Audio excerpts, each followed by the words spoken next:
এক সময় তথাগত বুদ্ধ পৃথিবীতে যখন অবস্থান করেন, তখন বুদ্ধের অনুগত প্রিয় একজন শিষ্য দ্রুতাঙ্গ অনুশীলন করে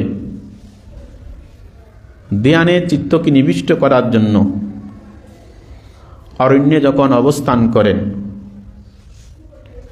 তখন তিনি প্রতিদিন সূত্রপাঠ আবৃত্তি করত। সন্ধ্যায় সূত্রপাঠ আবৃত্তি এগুলো তখন বনের পশু বানর তারা প্রতিদিন শুনত। শুনতে শুনতে তাদের মনের মধ্যে একটা আনন্দ, একটা প্রীতি জাগ্রত হতো। তখন সে বানরগুলো মৃত্যুর পর কিন্তু মনুষ্যলোকে উৎপন্ন হয়েছেন। মনুষ্যলোকে উৎপন্ন হওয়ার পর একদিন তথাগত বুদ্ধের সান্নিধ্য লাভ করল। সান্নিধ্য লাভ করার পর তাদের মধ্যে প্রব্রজ্ঞা গ্রহণ করার চেতনা উৎপন্ন হয়। যখন প্রব্রজ্ঞা গ্রহণ করার চেতনা উৎপন্ন হয়, তখন তারা কিন্তু প্রব্রজ্ঞা গ্রহণ করেন। প্রব্রজ্ঞা গ্রহণ করার পর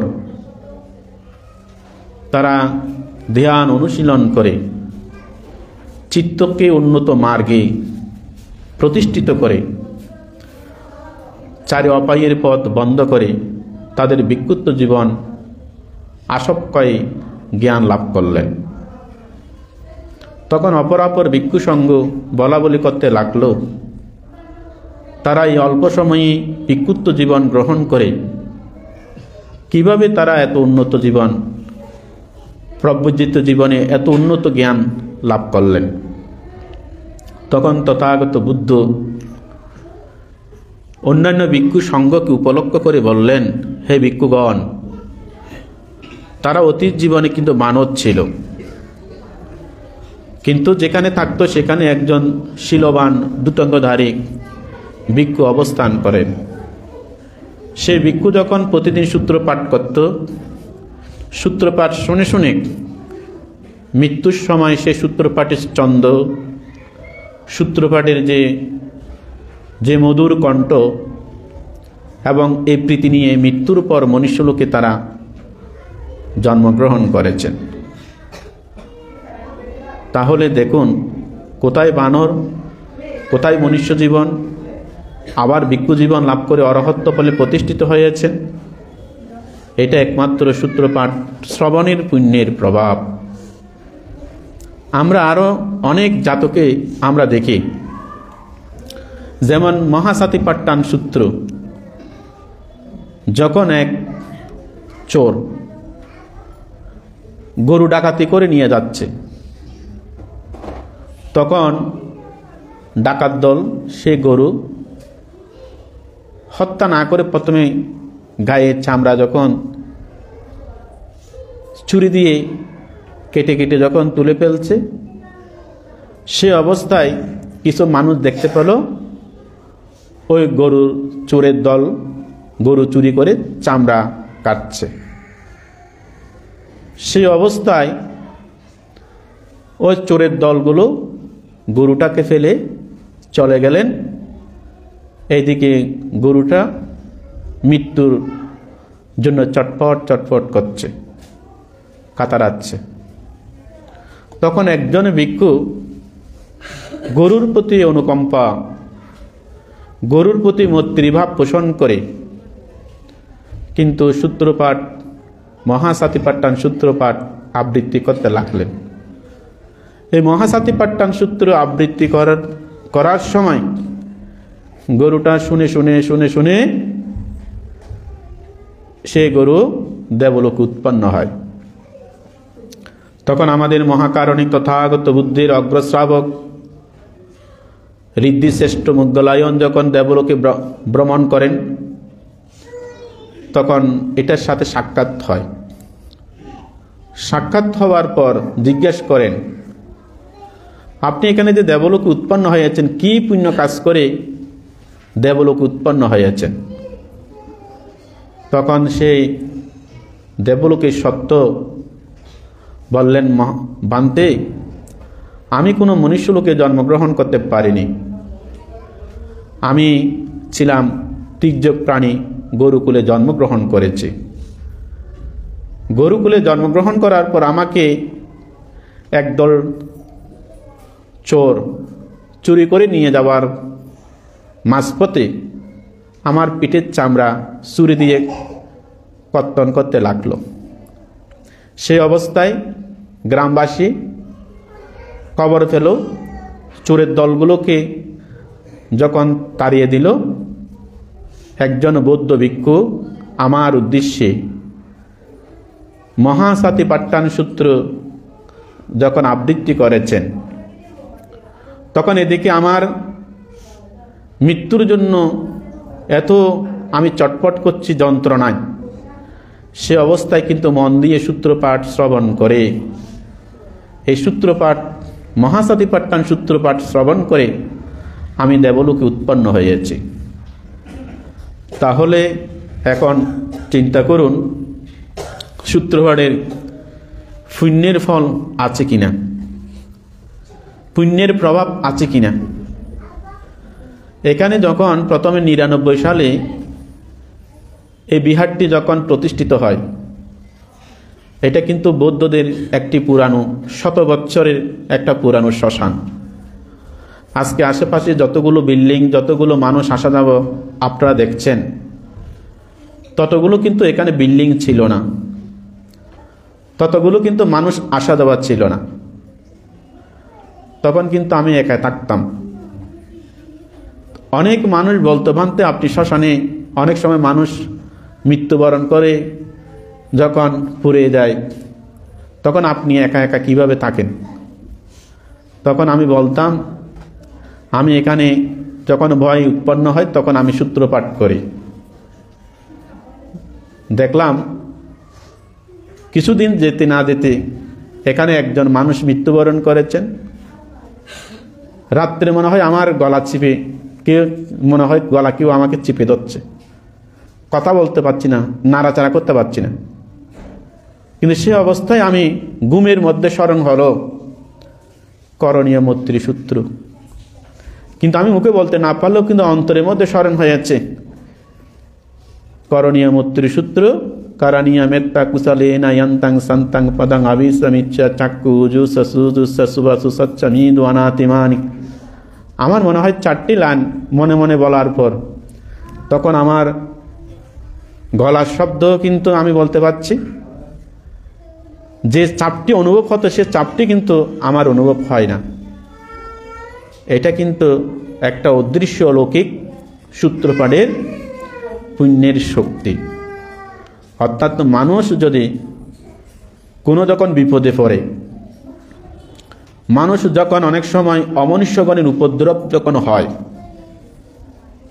অনেক সময় কিন্তু এই সূত্রপাঠের একটা শ্রবণের দ্বারা, আবৃত্তির দ্বারা এই সূত্রপাঠের এক মহা ফল লাভ করে, যেটা আমি এখানে থাকা অবস্থায়, একা একাই থাকা অবস্থায় এখানে আমি সে সূত্রপাঠের গুণ, ফল, প্রত্যক্ষ আমি লাভ করেছি। যেমন এই যে অনেক সময়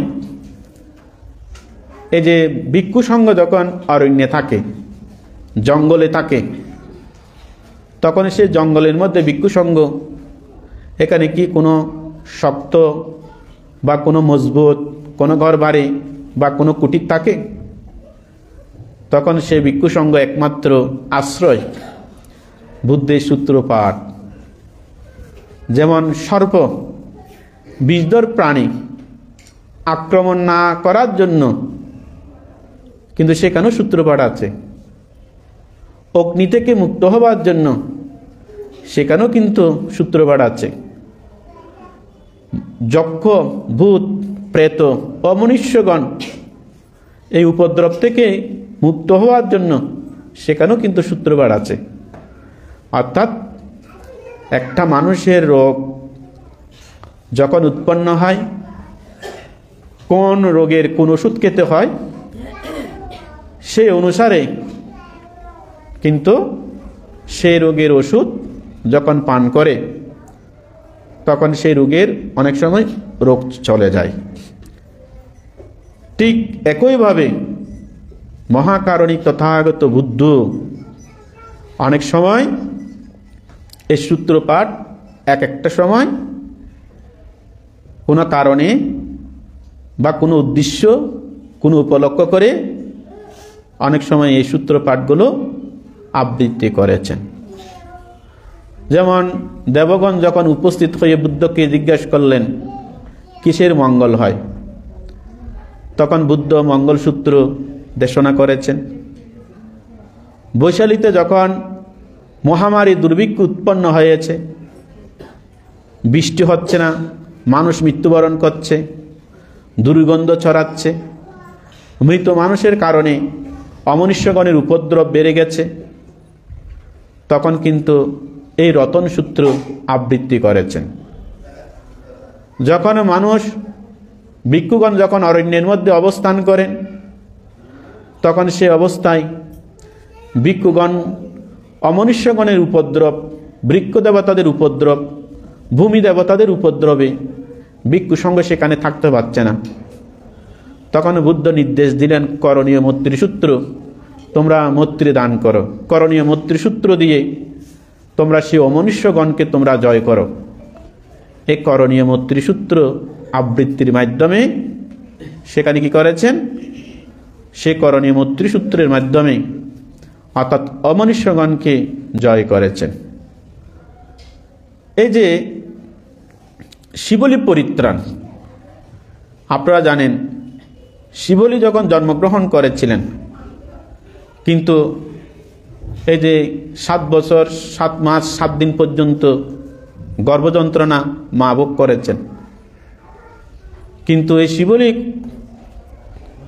যখন জন্মগ্রহণ করার পর ধনে ধান্য সব কিছু পরিপূর্ণ ভিক্ষু যখন হয়েছে, কিন্তু বুদ্ধের পরবর্তীতে লাভিশ্রেষ্ঠ শিবলী হচ্ছে একমাত্র বুদ্ধের পরবর্তীতে লাভের মধ্যে, লাভ সৎকারের মধ্যে একমাত্র শিবলী মহাস্তবীর।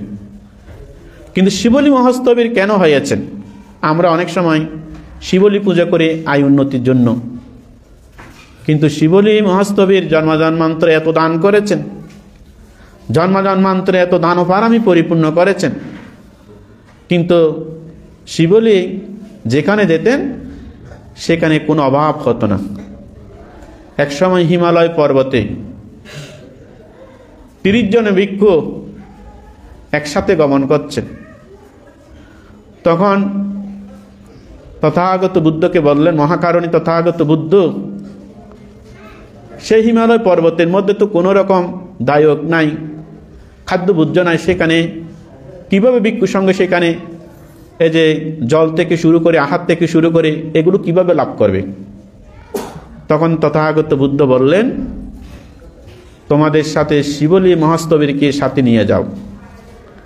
শিবলী মহাস্তবীরকে যখন নিয়ে গেছেন, সেই হিমালয় পর্বতে কোনো পানির অভাব হয়নি, থাকার অভাব হয়নি, খাওয়া দাওয়ার অভাব হয়নি, আপনি সেখানে সব কিছু, অর্থাৎ সেই শিবলী মহাস্তবীরের প্রভাবে সকল ভিক্ষু সঙ্গ সেখানে নিরাপদে অবস্থান করেন। হিমালয় পর্বত থেকে আসার পর যখন বুদ্ধকে দর্শন করতে গিয়েছিলেন, তখন ভিক্ষু সঙ্গ বললেন, মহাকারণী তথাগত বুদ্ধ,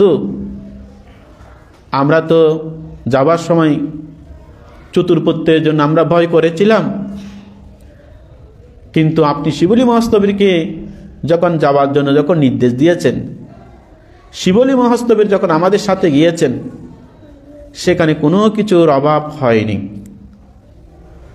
তখন বুদ্ধ বললেন, এই শিবলী মহাস্তবীর জন্মজন্মান্তরে এত দান ও পারামি তিনি পরিপূর্ণ করেছেন, উনি যদি শূন্য মার্গেও যদি অবস্থান করে সেখানে ওনার কোনো খাদ্য ভোজ্য বস্ত্র চতুর্পত্যের অভাব হবে না, কোনো জঙ্গলে অবস্থান করলেও সেখানে কোনো অভাব হবে না। তাহলে এই সূত্রপাঠের পুণ্যের ফল অচিন্তনীয়, অপ্রমেয়, অনন্ত।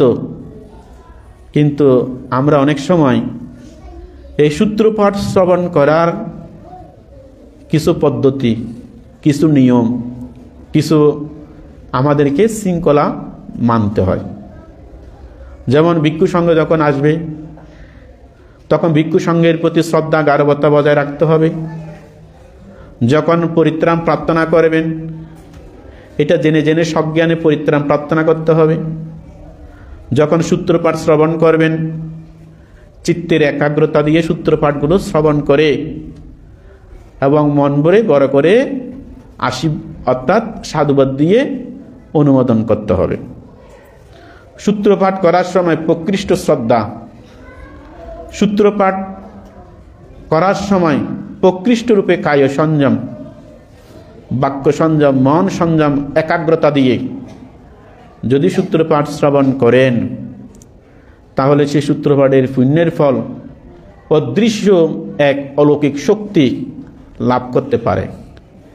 অমনুষ্যগণের উপদ্রবের হাত থেকে, বিপদের হাত থেকে, অভাব অনটন থেকে, রাজশত্রু থেকে, দেবশত্রু থেকে, মনুষ্য শত্রু থেকে, অমনুষ্য শত্রু থেকে কিন্তু এই সূত্রপাঠের পুণ্যের ফলে প্রভাব কিন্তু লাভ করতে পারে।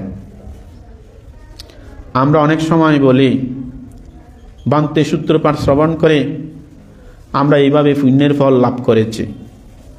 নিশ্চয় আপনাদের একাগ্রতা ছিল, আপনাদের পবিত্র মন ছিল, আপনাদের মধ্যে বুদ্ধ ধর্ম সঙ্গের প্রতি বিশ্বাস ছিল, সে কারণে এই সূত্রপাঠের পুণ্যের ফল লাভ করেছেন।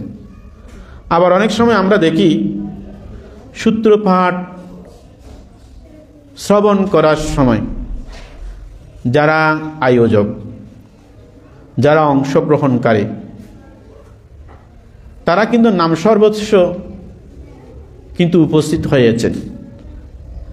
কোনো কায় সংযম নাই, কোনো বাক্য সংযম নাই, কোনো মন সংযম নাই, বুদ্ধ ধর্ম সঙ্গের প্রতি কোনো বিশ্বাস নাই, চিত্তের কোনো একাগ্রতা নাই। তখন কিন্তু আপনি সূত্রপাঠ শ্রবণ করলেও এই সূত্রপাঠের পুণ্যের ফল আশা অনুরূপভাবে লাভ করতে পারে না। সে কারণে আজকে আপনারা অতি সৌভাগ্যবান, পুণ্যবান। আজকে 2025 সালের 1 জানুয়ারি প্রথম দিনে বুদ্ধের অমোঘ বাণী আজ সূত্রপাঠ শ্রবণ করার সুযোগ লাভ করেছেন।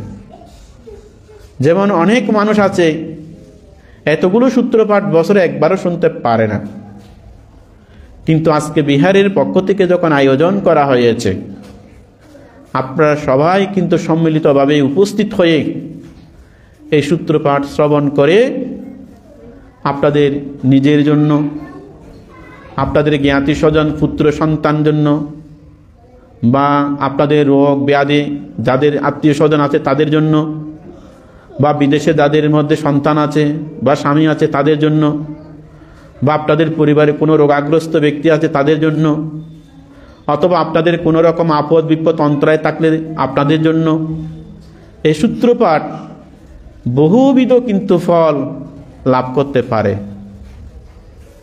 এই সূত্রপাঠ ফল এগুলো বিভিন্নভাবে যদি লাভ করতে হয় আপনাদের উর্বর চেতনা, উর্বর চিত্ত, উর্বর শ্রদ্ধা এবং উর্বর আপনাদের জ্ঞান দিয়ে আপনারা এই পুণ্যের ফল লাভ করতে পারেন। যেমন আমার এখনো মনে আছে, আপনাদের হয়তো স্মরণ আছে কিনা, আমি যখন এখানে এসেছি 99 সালে, 2000 কি 2001 সালে এই মগপুকুর পাড়ে আগুন ধরেছে। তখন আমাকে বড়ুয়াপাড়া থেকে 2-1 মানুষ এসে বলে, ভান্তে যেন আগুনগুলো যেন অতি বৃদ্ধি না হয়, আমাদের বড়ুয়াপাড়ার দিকে যেন না যায়, কারণ আগুন এমনভাবে দুধছে, টিন এমনভাবে দুধছে, শাঁগুলোর টিনগুলো মানে আগুনের মানে শক্তি তেজের দ্বারা টিন উড়ে উড়ে যাচ্ছে। তখন আমার মনে আছে এদিকে আমাদের বুদ্ধমুক্তির সামনে বসে, তখন আমি ওই যে অগ্নি নিবারণের একটা সূত্রপাঠ আছে, সে সূত্রপাঠটা আবৃত্তি করে যখন সত্যক্রিয়া করলাম, তখন দেখা যায়, অর্থাৎ আমি সংকল্প করে যেখানে আগুন উৎপন্ন হয়েছে সে আগুনের আশেপাশে যেন বেশি দূরে না গিয়ে যেখানে আগুন প্রজ্বলন হচ্ছে সে আগুন, সেখানে আগুনের দাহক্রিয়া যেন দুর্বল হয়ে যায়।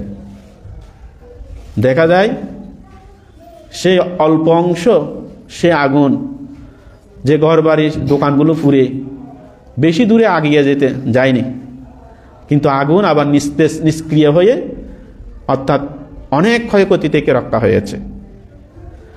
এটা আমার প্রত্যক্ষ, আমার একটা সত্যক্রিয়ার একটা আমি ফল দেখেছি।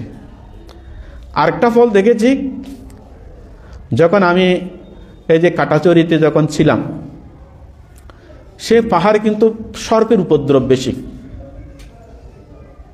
সর্পের উপদ্রব। তখন দেখা যায় তখন আমাদের পূজনীয় ভান্তে বলতো সর্প হিংস্র প্রাণী। এই যে আপনারা যে বলেন, আপনারা বলেন রাজাত্বা, সৌরাত্বা, মানুষত্বা, অমানুষত্বা, অজ্ঞিত্বা, উদকাত্বা, পিশাচত্বা, কানুকাত্বা, কান্টাকাত্বা, নাকাত্বা, জনপদা রোগত্বা, আসাদম্মত্বা, আসান্দিত্বা, আশা পুরিসত্বা, সন্নাহতে, আশা মিকা গুণ কুকুর আহি বিশিকা মানিসাপ্পা দ্বীপি আশা তরস সুকর মাহি ইয়াকার আকাশা দিহি। এই যে সেখানে আগুন থেকে, সর্প থেকে, বিষধর প্রাণী থেকে নিজেকে আত্মরক্ষা করার জন্য এটা একটা সত্যক্রিয়া। কিন্তু আপনারা অনেকে পাঠ করেন বটে, কিন্তু এটার গুণ, এটার কিন্তু অর্থ অনেকে আপনারা বুঝেন না। তখন আমাদের পূজনীয় বনবান্তে বলতেন, তোমরা সকাল এবং বিকালে তোমরা এইভাবে পুণ্যদান করে একটা খন্দ পরিত্রাণ সূত্রপাঠ আছে, যে খন্দ পরিত্রাণ এটা হচ্ছে অর্থাৎ মূর্তির প্রয়োগ। যে কোনো হিংস্র প্রাণী, বাঘ বলুন, সিংহ বলুন, সর্প বলুন, কিন্তু আপনি যদি শীল পালন করেন, এই সূত্রপাঠটা যদি আবৃত্তি করে সত্যক্রিয়া করেন, যদি আপনি বলেন এই সর্প তুমি এই জায়গায় এই এতটুকু এরিয়াতে তুমি আসবে না, কিন্তু আসবে বটে, কিন্তু সর্পটা আপনার যে অধিষ্ঠান, আপনাদের সত্যক্রিয়া, এই অধিষ্ঠান সত্যক্রিয়া পর্যন্ত এটা কিন্তু সর্প আপনি চলে যাবে।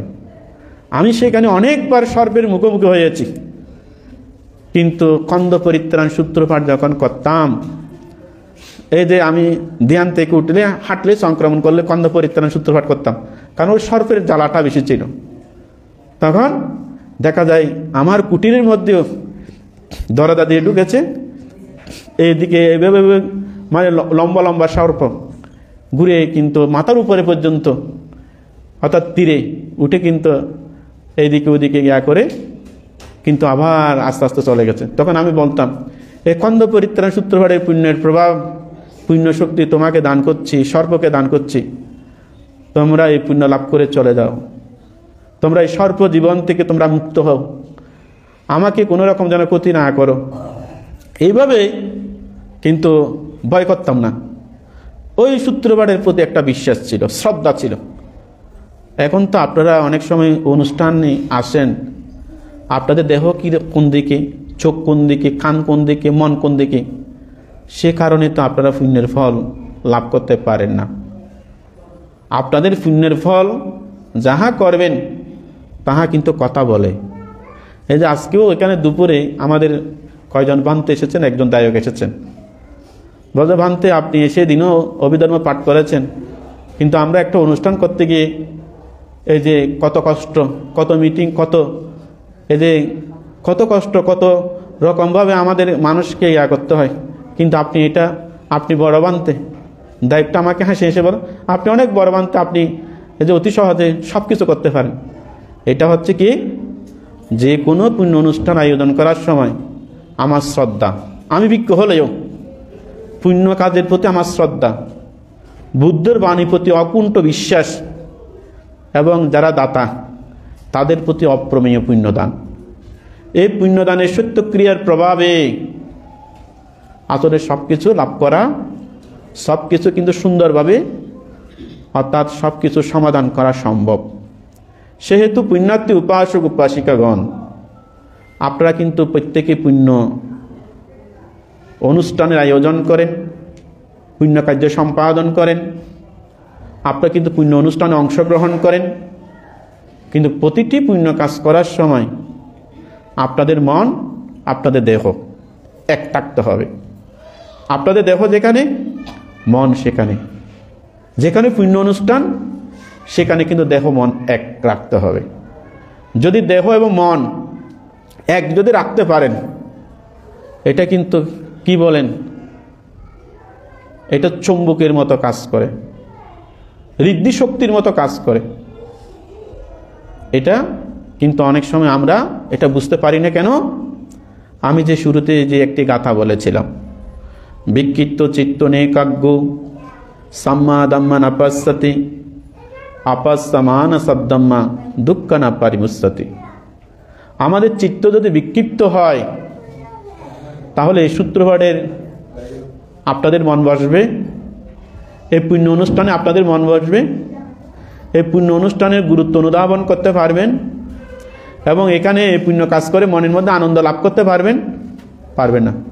আপনারা একটু চিন্তা করেন তো, একটু চোখ বন্ধ করে ভাবুন তো, যাদের চিত্ত বিক্ষিপ্ত আপনাদের এখন বিরক্ত লাগছে, যাদের মন একটু অস্থির কিন্তু আপনাদের মন কিন্তু এই বিহার ভালো লাগছে না, আর এই সূত্রপাঠ ভালো লাগছে না, এই ধর্মদেশনা ভালো লাগছে না। কিন্তু না লাগার কারণ কি? ওই আপনাদের বিক্ষিপ্ত মন। যখন বিক্ষিপ্ত মনকে যখন স্থির করবেন, এখানে বসাটা ভালো লাগবে। অনুষ্ঠানে এখানে যে এসেছেন, আজকে আমরা নতুন বছরে বিহারে এসে এই পুণ্য কাজ করতে পারছি, কত সৌভাগ্য। আজকে এতগুলো সূত্রপাঠ, বাসায় অনেক সময় বাসায় সূত্রপাঠ করলেও এতগুলো সূত্রপাঠ অনেক সময় অনেক এই লম্বা লম্বা সূত্রপাঠ এগুলো হয় না। কিন্তু যারা গুণী মানুষ, বিচার করার মানুষ, চেতনা শক্তি যাদের মধ্যে, বোধ শক্তি আছে, তখন তারা চিন্তা করে আজকে বিহারে এসে এখানে মানে এক সঙ্গের অধিক ভিক্ষু সঙ্গের সম্মুখে আজকে অনেক সূত্রপাঠ শুনলাম। এই বছরের প্রথম দিন আমার দিন ভালো যাবে, এই বছরের প্রথম দিন আমার ভালো করে শুরু হয়েছে, এই বছরের প্রথম দিনে অনেক সূত্রপাঠ বুদ্ধ বাণীগুলো শ্রবণ করে অন্ততপক্ষে আমার জীবনের পাতীয় হবে। এটাকে বলা হচ্ছে সুমনুষ্য সহগত জ্ঞান সম্প্রযুক্ত চিত্ত। অর্থাৎ শোনার সময় আনন্দ, শোনার সময় জ্ঞান দিয়ে বিচার করা, এই পুণ্য আমার প্রয়োজনে লাগবে। এটাকে বলা হচ্ছে সুমনুষ্য সহগত জ্ঞান সম্প্রযুক্ত চিত্ত। আরেকটা হচ্ছে দুমনুষ্য সহগত জ্ঞান বিপ্রযুক্ত। অর্থাৎ দুমনুষ্য মানে কি? চঞ্চল, অস্থির, মন এক জায়গায় থেমে থাকে না, বসে থাকে না, তখন মন চঞ্চল হয়, মন তখন অস্থির হয়, তখন সেই অস্থির মন জ্ঞান বিপ্রযুক্ত। বিপ্রযুক্ত মানে কি? অজ্ঞান, আবরণ, অন্ধকার, বিচার ক্ষমতা দুর্বল, এগুলো বিচার করতে পারে না। তখন এটা কি? ও চামচের মতো, বাটির মতো। বাটিতে আপনারা সুস্বাদু তরকারি রাখেন, বাটি কি বুঝতে পারে? চামচ কত মাংসের বাটিতে, সবজির তরকারিতে আপনারা চামচ রাখেন, চামচ কি বুঝতে পারে? বাটিও বুঝতে পারে না, চামচও বুঝতে পারে। কেন? অর্থাৎ তাদের বিচার ক্ষমতা বাটি তো নাই, চামচও তো নাই। আমাদের মধ্যে কিছু কিছু মানুষ আছে ওই বাটির মতো, আসবে বটে ওই বাটির মতো, বিচার কথা চেতনা শক্তির দুর্বল, চামচের মতো ওই দুর্বল। কিন্তু যখন জিহ্বায় দেবেন, জিহ্বায় যখন স্পর্শ হবে, মুখে যখন লাগবে, তখন বুঝতে পারবেন এটা ভালো হয়েছে, মন্দ হয়েছে। মুহূর্তের মধ্যে আপনি বিচার করে রেজাল্ট দিতে পারবেন, এই তরকারিটা স্বাদ, এই মিষ্টিটা খুব ভালো। তখন আপনারা টকজাল সব কিছু মুহূর্তের মধ্যে বিচার করতে পারবেন। এই বিচার করা হচ্ছে জ্ঞান। জ্ঞানী মানুষ তখন বিচার করতে পারে। তাই আজকে আপনারা এখানে সার্বজনীন এখানে অনেকেই আপনারা নানাবিধ পানীয় অনেক কিছু দান দিয়েছেন, অনেকে সকালেও দিয়েছেন আমাকে এনে এনে, এখানে অষ্টপরিষ্কার দান দিয়েছেন। এবং এই যে আমাদের যে দাম্মা প্যারাডাইস স্কুলের ছাত্রছাত্রী অভিভাবকের পক্ষ থেকে ফুল দিয়ে শ্রদ্ধা নিবেদন করেছেন। আমি সবাইকে বছরের শুরুতেই আপনারা সবাই এই বস্তু দানের দ্বারা আপনাদের সকল অভাব অনটন দূর হোক, আপনাদের জীবনে সমস্ত বাধা বিপত্তি অন্তরায় দূরীভূত হোক, এবং যারা ফুল দিয়ে শ্রদ্ধা নিবেদন করেছেন আপনারা ফুলের মতো আপনাদের জীবন সুন্দর, আপনাদের ছেলে মেয়ে আলোকিত জীবন লাভ করুক। এই শুক্রবারের পুণ্যের প্রভাবে আপনাদের সমস্ত রোগ, সমস্ত অন্তরায়, সমস্ত বাধা, সমস্ত দুর্দিন দুঃসময় আপনাদের দূর হোক। আমাদের বর্তমান দেশের ক্লান্তিকাল, অস্থির রাষ্ট্রের ব্যবস্থা, এই রাষ্ট্র অস্থির এই অরাজকতা থেকে আমরা যেন মুক্ত হতে পারি। ছাত্ররা যেন সকলে স্কুল কলেজে গিয়ে ঠিকমতো তারা যেন এই যে লেখাপড়া করে, লেখাপড়ার প্রতি মানসিকতা সৃষ্টি হয়ে তারা যেন স্কুলমুখী, কলেজমুখী, বিশ্ববিদ্যালয়মুখী হয়ে তারা যেন আদর্শ মানুষ হিসেবে নিজেকে প্রতিষ্ঠিত করতে পারে। তাদের মেধা মননশীলতার মধ্যে দিয়ে একটা সুন্দর রাষ্ট্র, সুন্দর দেশ, সবার মধ্যে দেশপ্রেমিক হোক এবং সবাই যেন এই দেশকে ভালোবাসে, সে কামনায় আমাদের সমস্ত আপদ বিপদ অন্তরায় থেকে আমরা যেন সুরক্ষা হয়ে সবাই যেন আমরা একে অপরের প্রতি শান্তি, সৌম্য, মৈত্রী, সম্প্রীতি, সমৃদ্ধি আমরা যেন উন্নতি লাভ করতে পারি, এই কামনায় আমার অর্জিত পুনরাশি, সূত্র পরিত্রাণে পাঠজনিত পুণ্যরাশি, দানজনিত পুণ্যরাশি আপনারা এই পুণ্য লাভের প্রভাবে বুদ্ধের সে অনন্ত গুণ, ধর্মের অনন্ত গুণ, সঙ্গের অনন্ত গুণের প্রভাবে আমাদের উপর, আমাদের এই ত্রিরত্নের প্রভাবে আমরা যেন সকলে রক্ষা পাই। এবং এই ত্রিরত্নের গুণশক্তি আমরা সকল রক্ষাকারী দেবতা, ধনী দেবতা তাদের উদ্দেশ্যে দান করছি। সৎদেবগণ আমাদের সকলকে আপদ বিপদ থেকে রক্ষা করে আমরা সকল সম্প্রদায়ের শান্তি, সৌম্য, মৈত্রী, সকল সম্প্রদায়ের মঙ্গল কামনা করে আমরা তাদের উদ্দেশ্যে পূর্ণ দান করছি। সাথে অনেক জ্ঞাতি আপনাদের অসুস্থ আছে, আপনাদের সকল জ্ঞাতি রোগ থেকে মুক্ত হোক। অনেক জ্ঞাতি দেশে এবং বিদেশে আছে, তারা স্ব স্থানে সুন্দর নিরাপদ অবস্থান করুক।